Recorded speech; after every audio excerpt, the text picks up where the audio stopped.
Yan.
Sige pa, tayong lahat ay tumayo na sa oras na tayo. Isang mapagpalang gabi po sa bawat isa. Ayan, excited na po ba lahat na magpuri sa ating Panginoon sa gabi nito? Ayan, sige na ba sa oras na ito, maaari po ba na itaas muna natin yung dalawa nating kamay. Ayan, tapos i-shake muna natin. Ayan. Ayan, susunod naman, tayo naman ay tumalon. Ay, sige pa, tayo tumalon na mataas. 1, 2, 3, go! Ayan. Ay, sa magkakataon na ito, tayo naman ay kumembot. Ay, stretch natin yung bawat bewang natin. Para mamaya, pag nagpuri tayo sa Lord, no, mabigay natin yung todo natin pagpupuri. Ayan, sa pagkakataon na ito. Ayan, bago tayo magsimula sa ating awitin, ayan, syempre tayo muna ay minsan pang mananalangin sa ating Panginoon.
Patuloy natin itaas sa Lord yung ating pagsamba. Ayan, kaya sa oras na ito, tayo po ay umawit na sa ating Panginoon. Sige ba, sama-sama natin sa umitin. Habang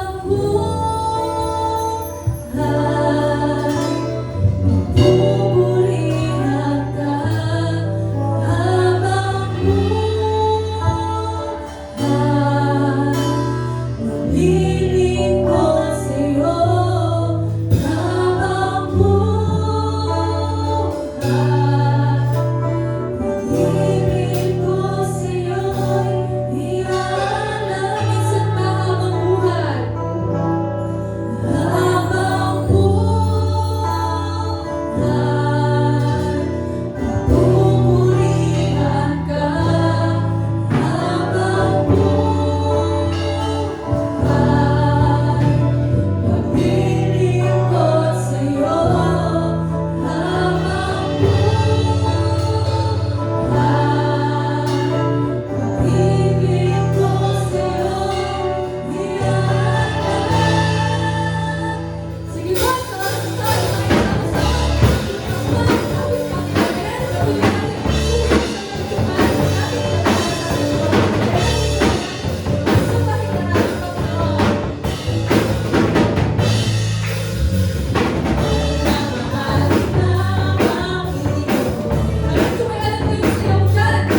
minsan pa na tayo'y magpuri sa ating Panginoon. Patuloy na sambahin natin yung Diyos na buong buo sa ating mga puso sapagkat nga, no, sabi dito sa awitin na to na inibig tayo ng Diyos kahit hindi tayo karapat-dapat, no? Kaya sa oras na to, patuloy na yung pasasalamat natin, yung pag-ibig natin sa Diyos, patuloy natin na ialay sa Kanya sa pamagitan ng awitin na to.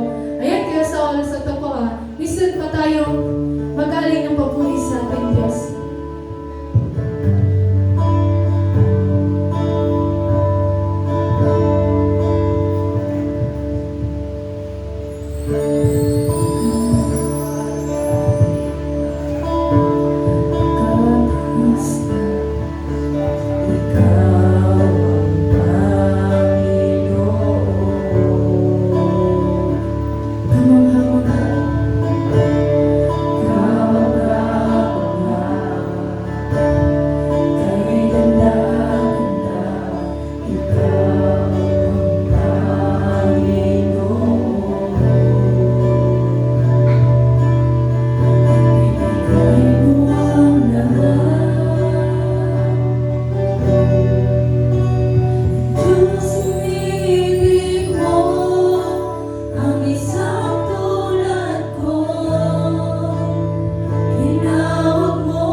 po natin ang ating Biblia sa Lucas chapter 7, verse 36 to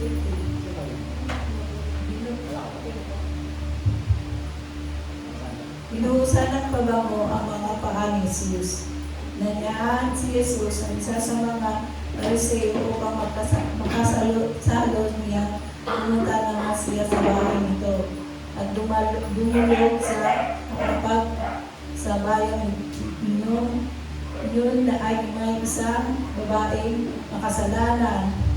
Nabalitaan niya, makain si Jesus sa bahay ng mga Pariseo.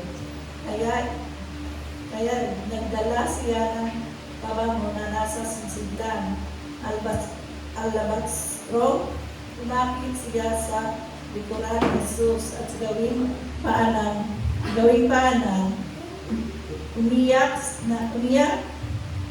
nang binasa niya ng kanyang mga luha ang mga paa ni Jesus. Pinunasan niya ng kanyang sariling buhok, pinalikan at binuhusan ng pabango ang mga paa nito. Nang ito'y nakita ng mga Pariseo, nag-anyaya kay Jesus, sinabi nito sa sarili, kung totoong propeta ang taong ito, dapat ay alam niya na ang babaeng mahawak sa kanya pa ay isang makasalanan. Biglang tugon sa isip ni Simon. Sinabi ni Jesus, Simon, may sasabihin ako sa iyo. Ano po yung guro? Sagot niya. Sinabi ni Jesus, may 2 taong may utang sa isang nagpapahiram ng pera, 500 sa napipila, inutang ng isa at 50 sa napipila naman ang sa ikalawa. Nang hindi siya nakabayad, kapwa nilang pinatawad. Ngayon, sino kaya ang kanilang ang higit na nagmamahal sa pinagkakautangan? Sumagot si Simon, sa palagay ko po, pinatawad sa mas malaking utang. Tama ang sagot mo, tugon ni Jesus. Nilingon niya ang babae at sinabi kay Simon, nakikita mo ba ang babaeng ito? Pumasok ako sa iyo bahay at hindi mo naman lang ako binigyan ng tubig para sa aking mga paa. Ngunit hinugasan niya ang luha ang aking mga paa at pinunasan ng mga ito ang sarili niyang buhok. Hindi mo ako pinalikan, ngunit siya mula nang pumasok siya ay hindi tumigil ang kahalik sa aking mga paa. Hindi mo nilagyan ng langis ang aking ulo, subalit binuhusan niya ng pabango ang aking mga paa. Kaya sinabi ko sa iyo, malaki ang kanyang pagmamahal sapagkat maraming kasalanan ang mga pinatawad sa kanya. Ngunit ang pinatawad ng kaunti ay kaunti rin ang pagmamahal. At ang sinabi niya sa babae, pinatawad na ang iyong mga kasalanan. At ang kanyang mga kasalo sa pagkain ay nagsimulan magtanong sa sarili, sino ba ito nangahasas na magpatawad sa kasalanan? Ngunit sinabi ni Jesus, babae, iniligtas ka ng iyong pananampalataya, umuwi ka na. Salamat sa Diyos.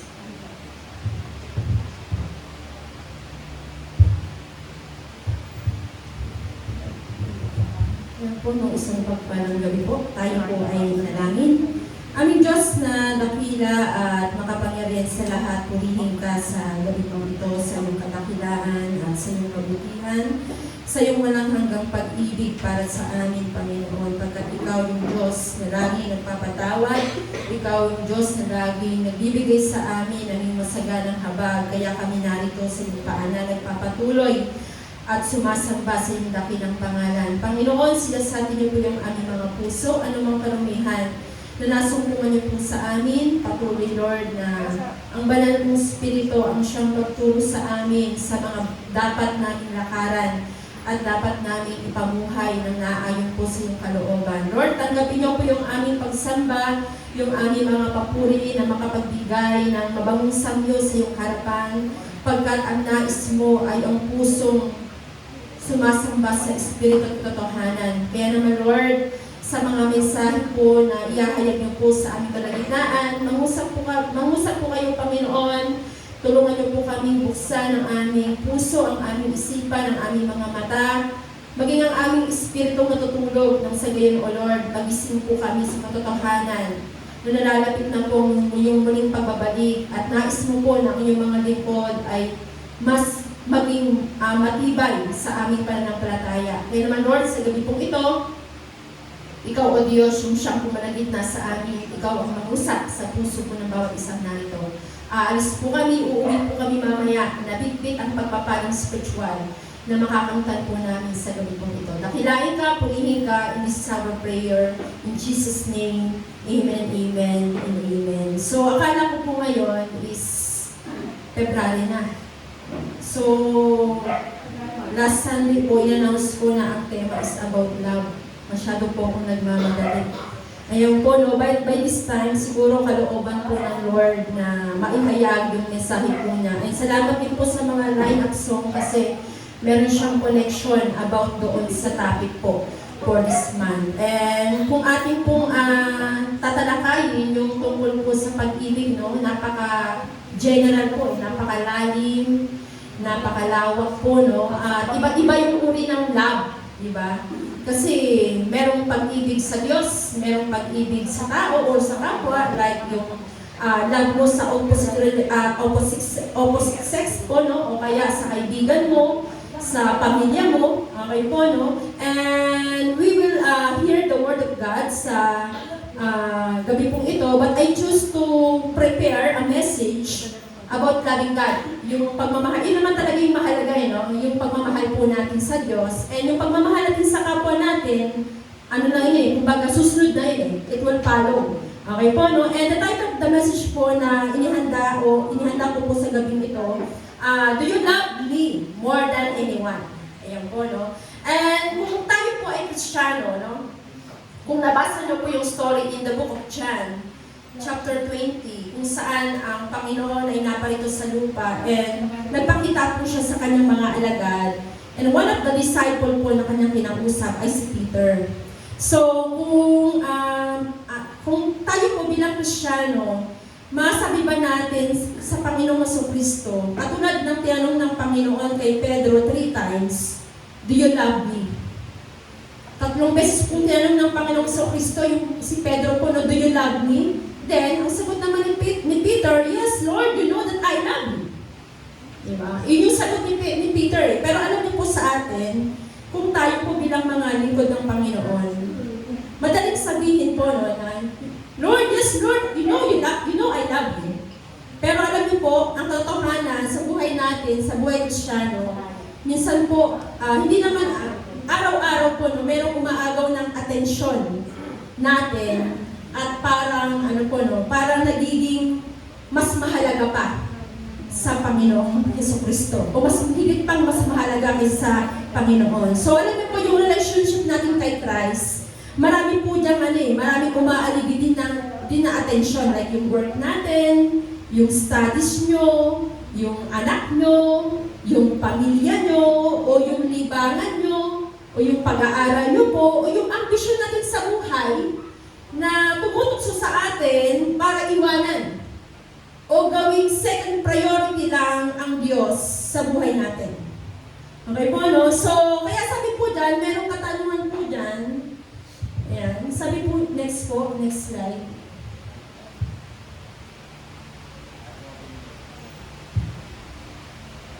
Ayan. Kaya naman ano ang mga dapat nating alalahanin upang ang pag-ibig natin kay Jesus ay lumago, lumalim, uminit, at masabi nating wala na tayong iibigin pa ng higit sa Kanya. At yan po ay ating masasagot. This question will be answered through our parable po, no, yung passage po na ating binasa, na kung saan isang occasion po that Jesus Christ was invited. Siya po ay inimbitahan sa isang salo-salo na kumain kasama ang isang Pariseo. Okay po, no? Let's look doon po sa ating binasa from from verse 36 to 40, nabasa po din dito na si Jesus Christ po ay in-invite na maghapunan po, no? At nakita po natin, in-accept ni Jesus Christ yung invitation po ng isang Pariseo and then isang babae. Okay po, no? Isang babaeng makasalanan. Probably, siya po ay, tawag po, prostitute. Maaaring ganun po, no? We don't even know kasi hindi naman po sinabi sa Biblia. Pero, many scholars said that ito po ay maaaring si Mary na kapatid po ni Lazaro at ni Martha. Pero, some scholar, they said, ito po ay si Mary Magdalene.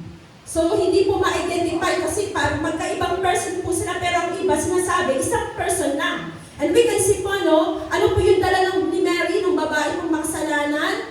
One alabaster jar. Okay po, no? At ano pong nangyari?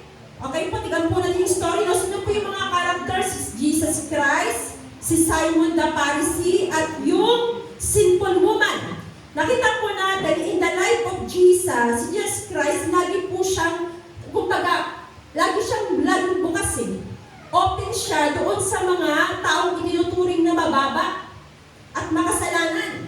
Kaya nga po siya naakusahan siya ng friend of sinners, friend of tax collector, kasi lahat ng mga nakakasalamuhan niya, nakikisalamuha po siya doon sa mga taong mababa at makasalanan. At ano pong nangyari kasi, di ba, inulakan din po niya yung paanyaya po ni Levi, o yung si Matthew po na tax collector din po, no? Na isa sa kanyang mga alagad. And we can see here po dito, in verse 34, allow me to read po, nang dumating naman ang Son of Man, kumain siya at uminom, tapos sabi nyo, tingnan nyo ang taong ito. Ito na po, naakusahan siya, no?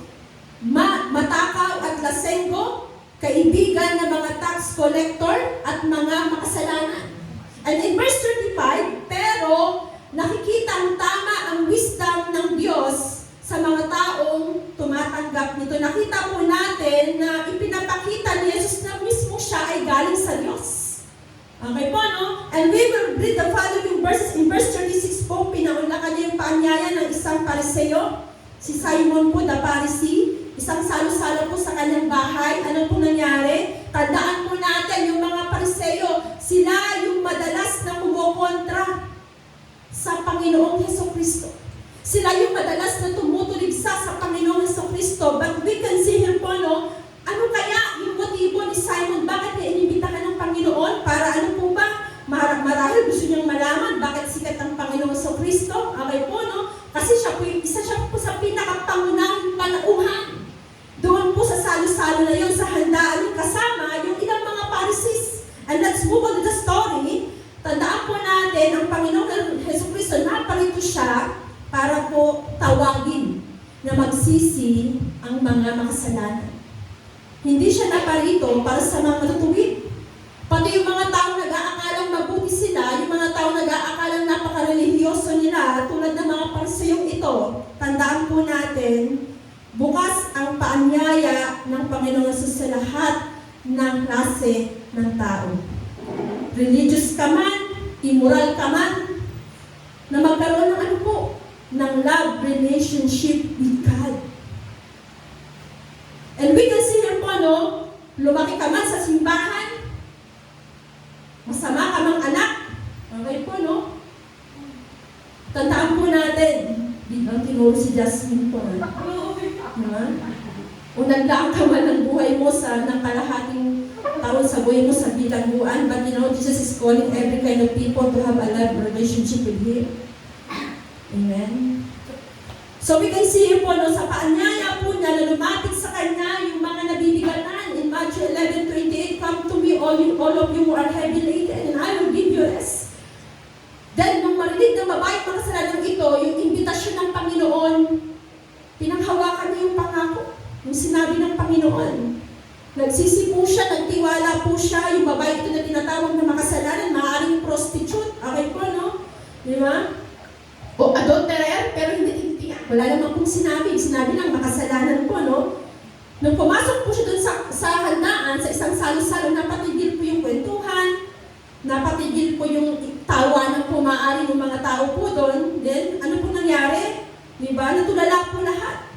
Na parang halimbawa po, meron tayong church anniversary, tapos may papasok sa atin na parang isang pulubi po. Di ba? Parang mawawarshock po tayo na. Di ba? So we can see here po dito, no? At ano po nangyari? Kasi po nung panahon po ni Jesus Christ, yung kapag kakain po, hindi katulad natin, no? Nakaupo sa upuan, sila po nakalabas yung paa. Hindi po nakaharap yun sa mesa. Maaaring, paano po ba? Nakaganon po. Okay po, no?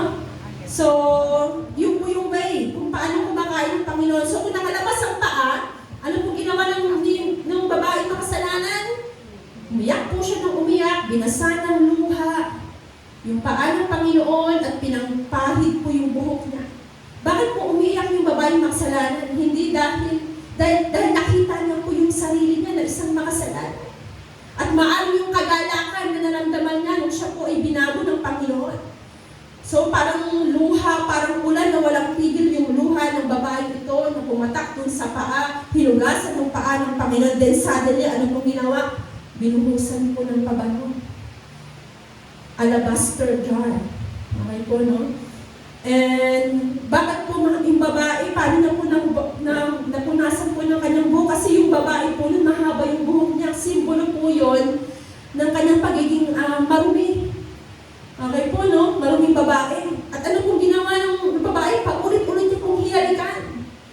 Yung paa ng Panginoong Jesus at binuhusan po ng pabango. Alam niyo po, hindi natin maintindihan maaari sa panahon po natin ngayon, no? Hindi po natin lubos na maintindihan kung bakit ganon. Pero nakikita natin mismo na sinabi po mismo ng Panginoon na ito pong babae ay nagpakita ng laki ng pag-ibig niya sa Panginoong Jesucristo. Alam niyo po, wala tayong narinig sa salita mula sa babae. She don't even say anything. Kaya totoo yung actions speak louder than words. Diba? Hindi na kailangan magsabi ng I love you, Jesus. Kitang-kita po eh. Okay? Yung tunay na pag-ibig kay Jesus, ipinapakita po, hindi itinatago. Amen? Kaya kung tayo pinagmamahal sa Panginoon, kung tunay natin minamahal ng Panginoon, hindi natin dapat itago yan. Kailangan ipakita po natin yun. Kahit ano pang sabihin ng ibang tao. Kaya isipo, no? Yung babae, kahit ginawa niya na yung tama, pero sa paningin ng mga Pariseo, masama pa rin. Kasi makasalanan po siya. Okay po, no? Kahit gaano po kamahal yung pabangong ibinuhos po ng babaeng makasalanan po doon sa panang Panginoon, basta nakapagbigay siya ng karangalan kay Kristo, sapat na po yun. Alam niyo po mga kapatid, ganito yung lalim ng pag-ibig ng isang taong nakakilala kung sino talaga si Kristo. Ganito kalalim po yung pagmamahal ng isang taong tunay nga po nakilala si Kristo sa buhay po niya at kung ano yung ginawa ng Panginoon sa iyo. Amen? Pinapahayag mo sa pamamagitan po ng iyong mga gawa. So, basahin po natin yung verse 39. Okay po, no? Merong hindi po naintindihan ni Simon to eh. 39. Na makita ito ng Pharisee na nag-invite kay Jesus, naisip niya kung prophet ang taong ito.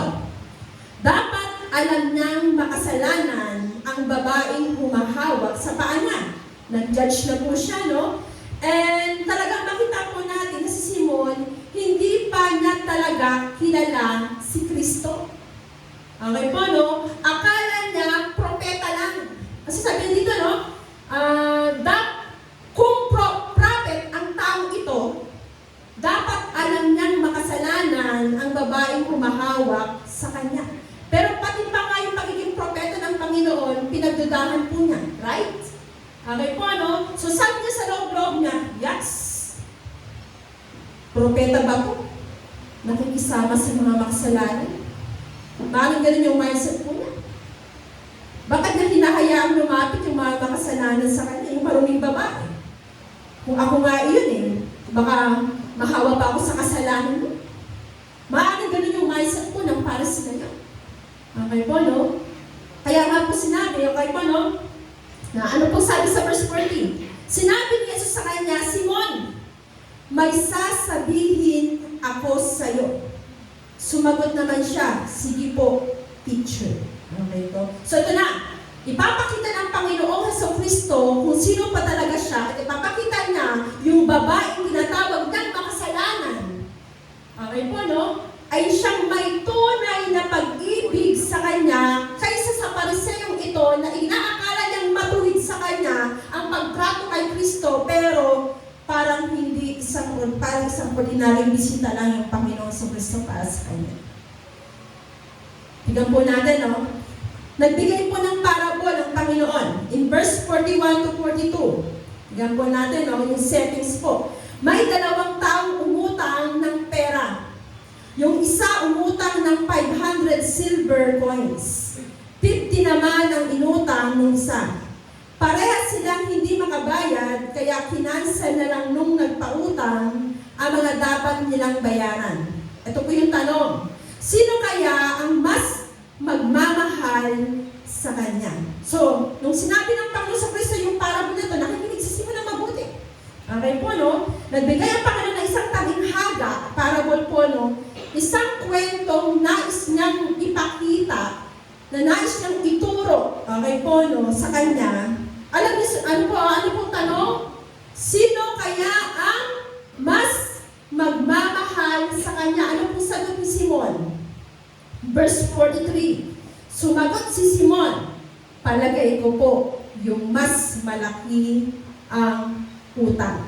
At sinabi niya sa kanya, tama ang sagot mo. Ayan. Tama po yung sagot ni Simon, tama pa na. Okay po, no? Malinaw na malinaw.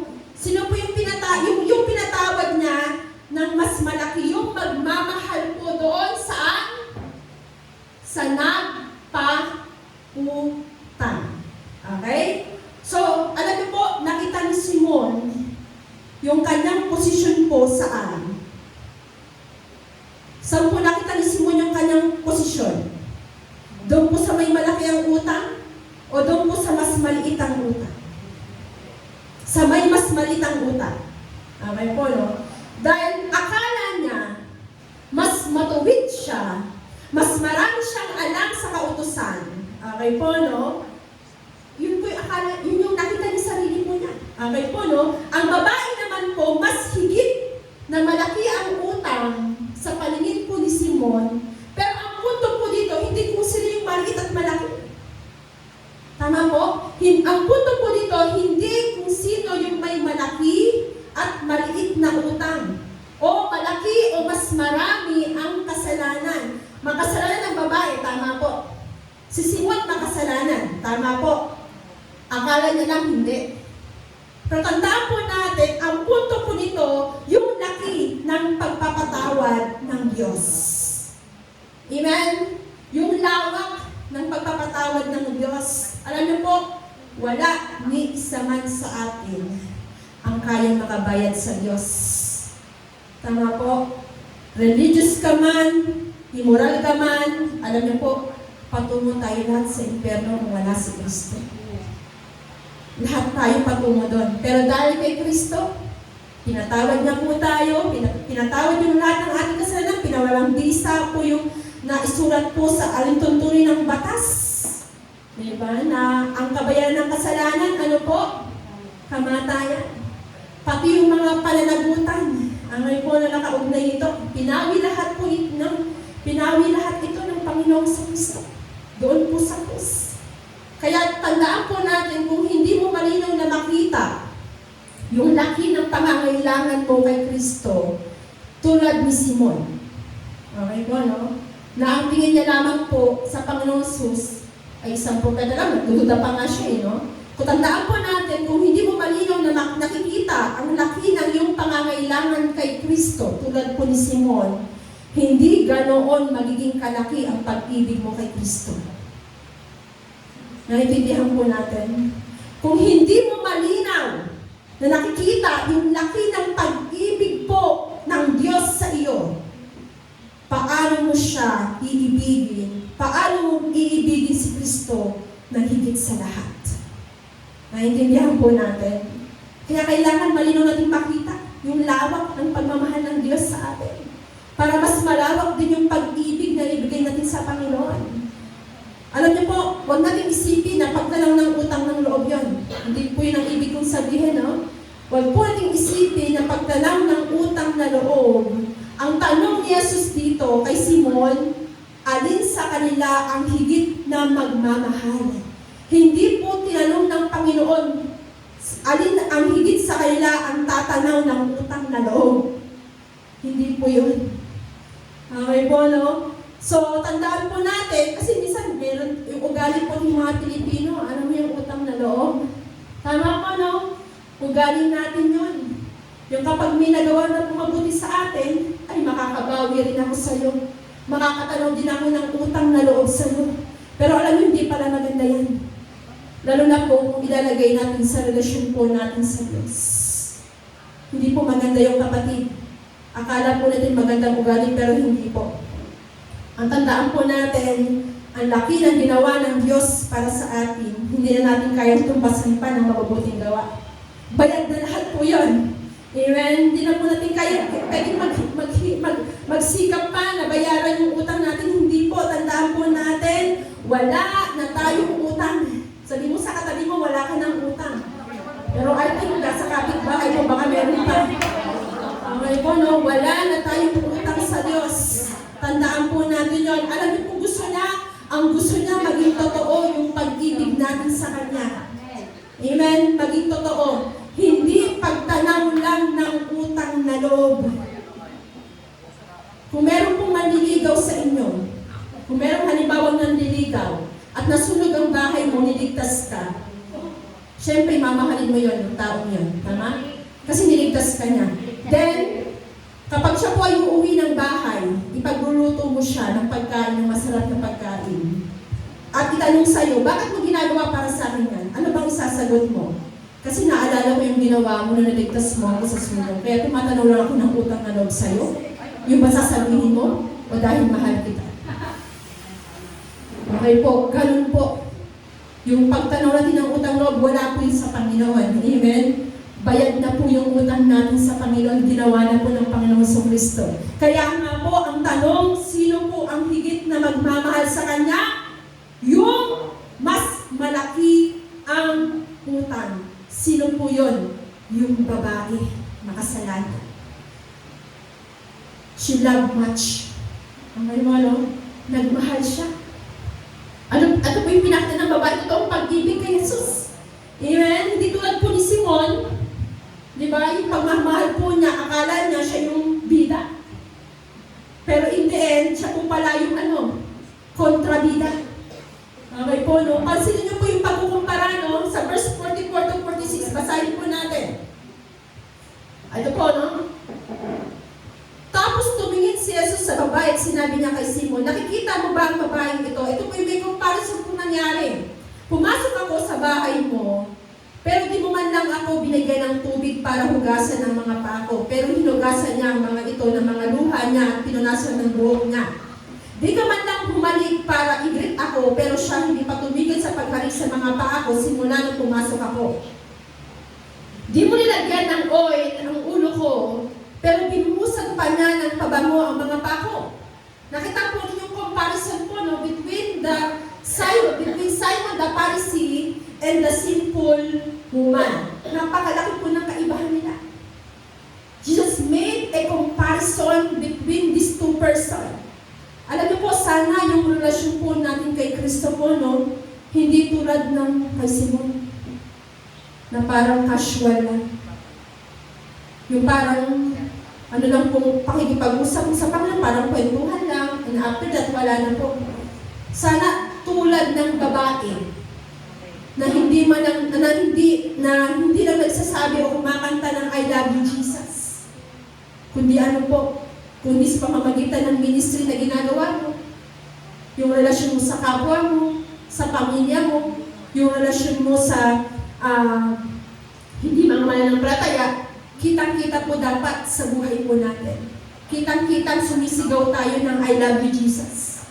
Amen? So pinakita po dito yung comparison nakita po natin dito mga kapatid po, no, na bakit ganito yung lamang yung pag-ibig po ng babae ito? Bakit ganito na lamang niya minahal yung Diyos? Diba? Paano tayo magkakaroon din ng ganitong relasyon, no, kay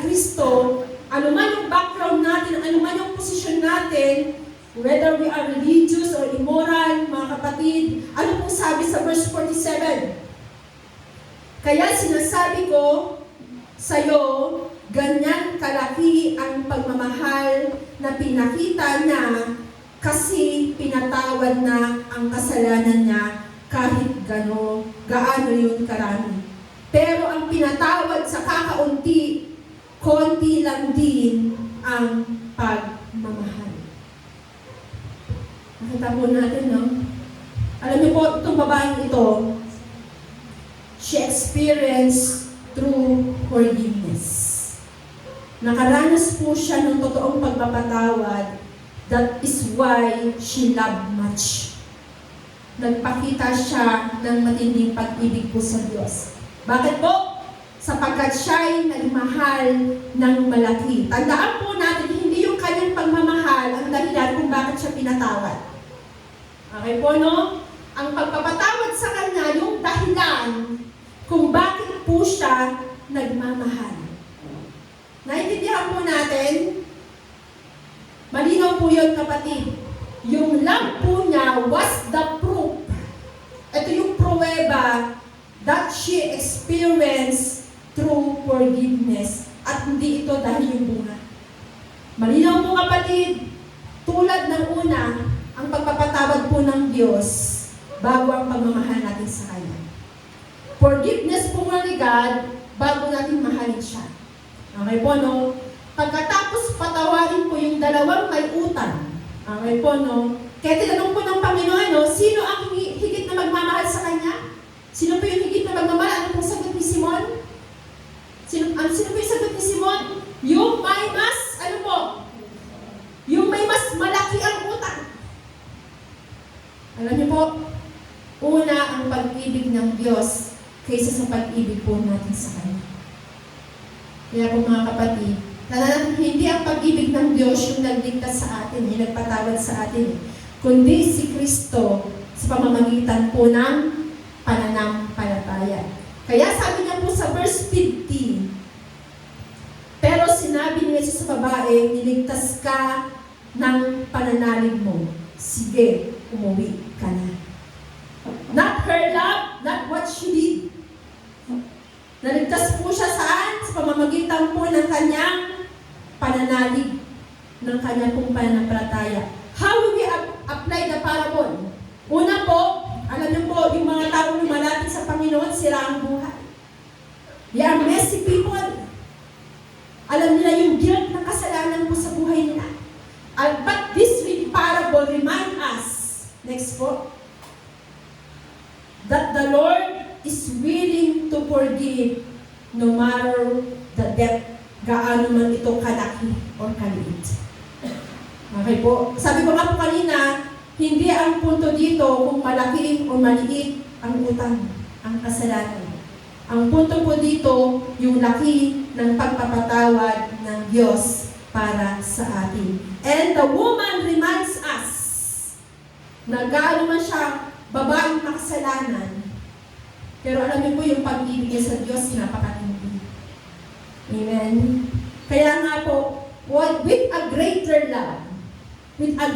love, ito yung mag-motivate po sa atin para magkaroon tayo ng greater service before the Lord. Na mas mahalin natin, na mas paglingkuran po natin ng Diyos. Huwag nating hayaan na lamunin tayo ng mga guilt natin in the past. But allow greater forgiveness of Jesus Christ para ano po, mag-motivate sa atin kung paano tayo magmamahal at maglilingkod ng higit pa. Pangalawa po, ito po kung paano mag-i-increase. Balik po. Reveals how we can increase our love and devotion to Jesus. Remember po, no, kung paano po nalalaman yung forgiveness na we have in Christ, kung paano yung pagpapatawad na meron tayo kay Kristo, the more we will love and serve Him. Amen? Nakatanggap po ba tayo ng kapatawaran sa ating mga kasalanan? Kung tayo po'y nakatanggap na po, ito yung mag-motivate sa atin. The more we will love and serve God in our lives, and the more we appreciate the forgiveness of Christ that He has given to us, the more we are motivated by our love to serve Him. Magmomotivate ito ng matitipang pag-ibig para paglingkuran po natin siya. Kaya ang tanong ko, kung ikaw po ay matamlay, kung ikaw po ay pabaya sa iyong paglilingkod, ano po ang ipinapakita po nito? Kung nagdanais ka po na maging masipag pa, if you pray to be more diligent po in your service, ano po yung mag-motivate sa'yo para gawin iyon? Siyempre, yung forgiveness and love of God sa buhay po natin. Ano po sabi dyan? Remember what Christ has done for us. Ang tanong, do you appreciate what Jesus done for you? Na-appreciate po ba natin yung ginawa ng Panginoon para sa atin? O yung ating pong service, yung ating devotion to Jesus Christ, nag-demonstrate po yung lawak kung paano natin ina-appreciate yung ginawa po ng Panginoon para sa atin. Ito po ngayon ang sagot sa tanong natin kanina. Ano po yung tanong kanina? Ano yung mga dapat nating alalahanin upang ang pag-ibig natin kay Jesus ay mas lalong lumago, uminit, at masabi natin wala na tayong iibigin pa ng higit sa Kanya. Remember God's great love ang nagpo-fuel ng mas matindibang pag-ibig para sa Panginoon. Amen? Remember what Christ has done for us. Alalahanin mo yung ginawa ng Panginoong Kristo para sa iyo. Dapat ting alalahanin palagi yung laki ng kasalanan po natin sa Diyos. Hindi tayo dapat tumanggap, tama po. Hindi tayo dapat tumanggap ng Kanyang patawad kung tutusin. But always remember kung gaano kalaki yung forgiveness na ginawa ng Diyos. Alalahanin po natin yung laki ng pag-ibig na ginawa ni Kristo para tayo po ay mapatawad sa ating mga kasalanan.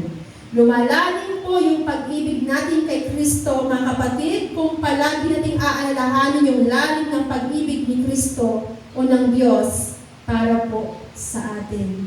At kung palagi po nating aalalahanin po yung laki ng pag-ibig, alam niyo po, sabi natin, I love Jesus. I love Him more each day. I love Him more than my friends. I love Him more than my husband.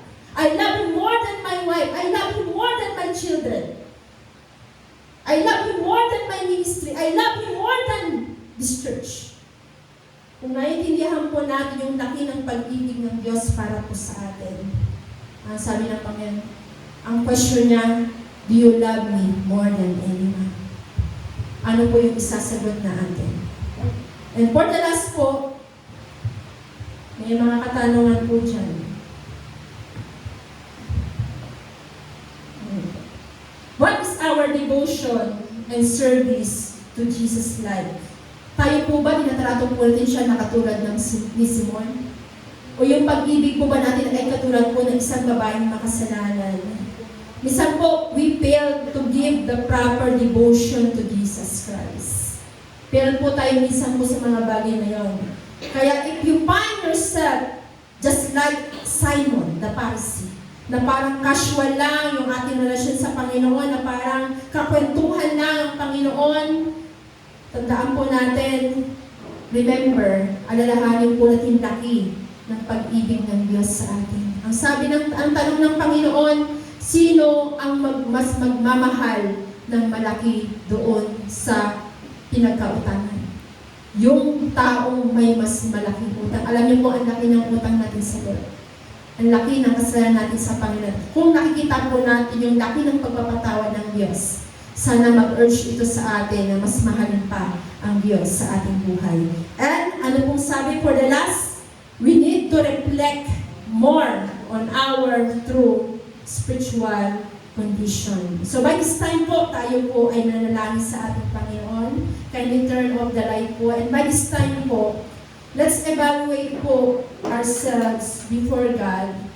At isipin po natin, ano na po ba yung kondisyon? Ano na po ba yung level ng pagmamahal natin sa Diyos? Ang pagtrato po ba natin sa Panginoon ay katulad ni Simon the Pharisee? O ang pagmamahal natin ay katulad po ng isang babaeng makasalanan? That actions speak louder than words. Without even thinking na pumasok po siya doon sa isang salo-salo, hindi niya tinignan niya ang sarili niya ng isang makasalanan, but she think about Jesus Christ at yung ginawa niya sa Panginoon sa Kristo. Mga kapatid, by this time po, let's ask God to search our heart and evaluate our heart at this moment. Ano na po ba yung kalagayan po ng puso natin sa harapan ng Diyos sa oras po ito? Kung ang Diyos po na siyang nakakakita ng lahat ng bagay, kung ang Diyos ang siya nakakakita ng motibo ng ating puso, wala po tayong maitatago sa kanyang harapan. Alam ng Diyos ang lahat ng ating sinasabi, lahat ng ating iniisip, lahat ng laman ng ating puso. Kaya by this time po, tayo po isama-samang mananalangin. Let's open our mouth and pray to God. Pagkat ang nais po ng Diyos ay ang pusong nais na makipag-usap sa Kanya sa oras po ito. Hallelujah! Hallelujah! We will have a minute po to pray to the Lord. Hingin po natin ang banal na Espiritu na tulungan tayong manalangin to convict our heart kung ano po ba yung totoong spiritual condition ng heart natin before the Lord. Hallelujah! Hallelujah, Lord! Sinasabi niyo yung aming mga puso, Panginoon.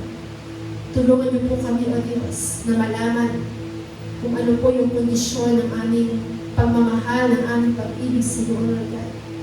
Panginoon, hindi sapat yung aming mga ginagawa, Panginoon. Tulungan niyo po kami that we just not speak the I love you, Jesus.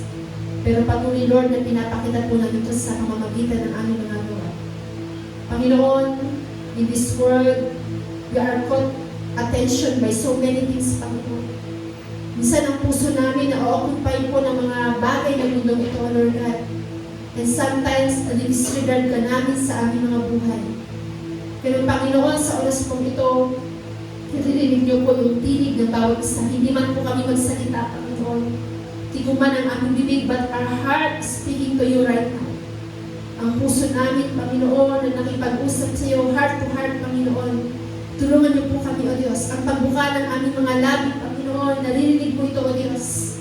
Kaya, my Lord, tulungan niyo po kami. That one day, you will ask us, do you love me? And what word that you want to hear from our mouth, Panginoon? Ano yung salita na nais niyo pong marinig sa aming mga labi? Yes, no, Lord, we love you. Pero alam po, Panginoon, na hindi sapat yung salitang ito, Panginoon. Kailangan po namin maipakita sa aming mga gawa kung paano, O Diyos, kami po na makasalanan, Panginoon. Kailangan po namin maintindihan, maunawaan yung laki ng pag-ibig mo, yung laki ng pagmamahal mo sa amin, kung gaano katindi yung pag-ibig mo sa amin, at yung pagpapatawad na ginawa mo sa amin. Kaya, Lord, sa oras po ito, nakikita mo po ang buhay ng bawat isa. Nakikita mo po yung puso ng bawat isang natin. Hear their prayers, O God. Panginoon, right this moment, tulungan niyo po kami na mas lalo pang lumawak yung pag-ibig namin sa iyo. Mag-motivate ito to serve you and to love you more than anyone, more than anything, Panginoon. Maraming salamat, Lord. Nakikinig ka po sa aming mga panalangin. At this moment, narito ka po sa aming kalagitnaan. Narinig niyo po ang panalangin ng bawat isa. Makikita niyo po ang puso ng bawat isa. Kaya naman, Lord, sa iyo po namin pinagkakatiwala ang gabi po ito, maging ang puso namin. Purihin ka, O Diyos. Salamat sa mga salita mo, Panginoon, na aming napakinggan. Salamat sa pagpapaalala po sa amin na ikaw, Panginoon, ay naghahanap ng tunay na pag-ibig na dapat namin ipadama sa iyo, O Lord, bilang mga anak mo. Salamat, O Diyos. Serbyuhan niyo po na yung manatutugol sa aming napakinggan. Huwag itong mawalay sa aming mga puso sa halip, Panginoon. Ikaw, O Lord, ang siyang patuloy na maparangalan sa aming mga buhay. Purihin ka, dakilain ka, and this is our prayer. In Jesus' name, amen, amen, and amen. Sige po, tako po tayo sa announcement. Ayan po, tomorrow po we have special Don March. So if you want to join, please come. And ito po ay para sa unang araw po ng month of February. Please come and join. I think ako po yung mag-share niyan. Next po. Ayan, our Sunday School ministry will have every Sunday na po, no? So, sa lahat po ng Sunday School staff, ang Sunday School po natin will be every Sunday na po. But dahil po ang goal ng Sunday School is magkaroon po ng disciple, first and third is all ages.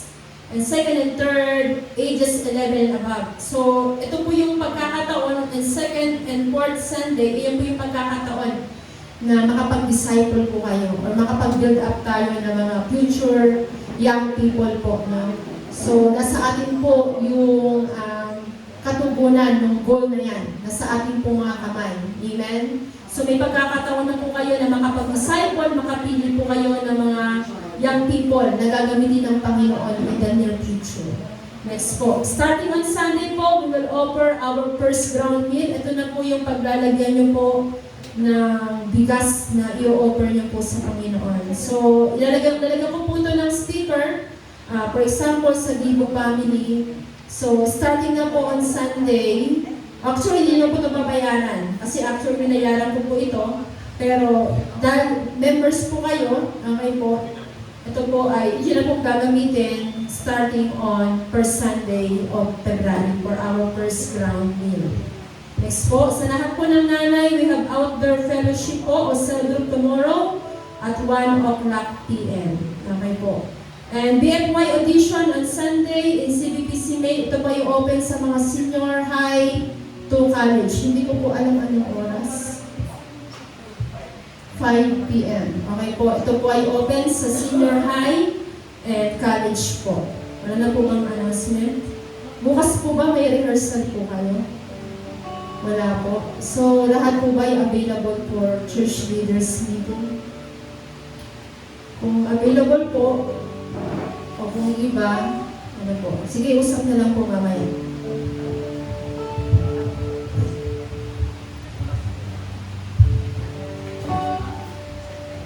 Ngayon, sige pa, tayong lahat ay tumayo. Ngayon sa pagkakataon na ito, tayo minsan pang mga sa ating Panginoon.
Panginoong Jesus, maghari ka. Panginoong Jesus, maghari ka. Tayo po ay nanalangin. Panginoon, tunay nga na pagharian mo po ang puso ng bawat isa ng sirayot, Panginoon. Mas lalong mag-motivate ito sa amin na kung ikaw ang nakaupo sa trono ng aming buhay, mas higit ang pagmamahal at paglilingkod na gagawin namin para sa iyo, O Lord. Pero kung mas pinipili po rin po namin ang aming mga sarili, ang aming sariling diskarte o kalooban, Panginoon, mapapalayo kami at mawawalan kami ng pagmamahal sa iyo, O Diyos. Kaya naman, Lord, dalahin ko po na ang bawat salitang aming napakinggan sa gabi po ito, na mas higit ka namin mahalin, higit pa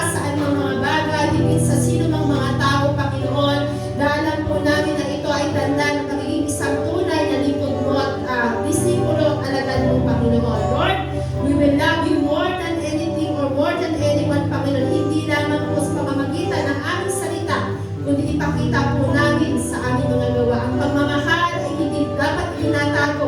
Ito po ay dapat ipinapakita namin sa iyo. Lord, sa pamamagitan ng paglilingkod, pag-serve sa iyo, Panginoon, ng buong puso namin. Puri ka, O Lord God, and sa aming pong paghihiwalay, na your divine protection and traveling mercy will always be upon us sa mga kapatiran po namin na uuwi po sa kanya-kanyang tahanan. Bitbit ang pag-asa, ang pangako, at ang katotohanan po ng iyong mga salita sa gabi po ito. Purihin ka, nakilayin ka, and this is our prayer.